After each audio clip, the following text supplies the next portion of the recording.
In this video, you'll learn how to manage users using your AI app, including how to control what each role can see or do, how users sign in, and what info you collect when they register. Let's start with roles and permissions. Roles and permissions help you stay in control. You decide who gets access to what, and what they can do inside your AI app before inviting them to use it. By default, EasyMate gives you two built-in roles: administrator and user. Admins have full control.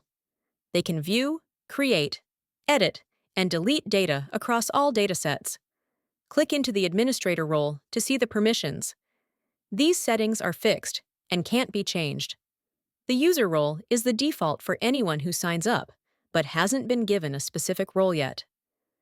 By default, users can only view data in your datasets. But you're in control. If you don't want them to see certain datasets, like inventory catalog, just toggle off the view permission. Now let's look at the other roles, like your customers, account executives, or any team members using the app. Click into the customer role to manage what they can see and do for each dataset. Decide whether this role can view, create, edit, or delete entries. For example, if customers should only view the inventory catalog dataset, turn off Create, Edit, and Delete by clicking the toggles. Next, scroll down to the Pages section. Choose which pages this role can access. If there are pages your customers shouldn't see, just toggle them off. Make sure to save your changes. Repeat this process for each role, so every stakeholder only sees what they need.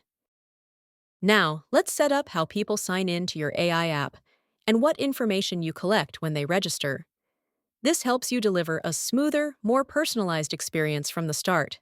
Click on Users in the Workspace navigation, or click on Configure Profile Fields in the checklist. Click the gear icon in the top right corner. By default, only people you invite can access your app. Pick the default role for new users. This controls what they can see or do after signing up. You can change the role later when you invite users. Then choose how users can sign in: email and password or Google login. You can offer both for flexibility. Click Profile at the top to choose what info you'll collect when users register. Need their phone number? Just check the box to make it required, click Save, and you're done. That's it! In this video, you learned how to set up roles and permissions, customize the user registration process. Your app is now ready to securely welcome new users and gather the info you need to serve them better.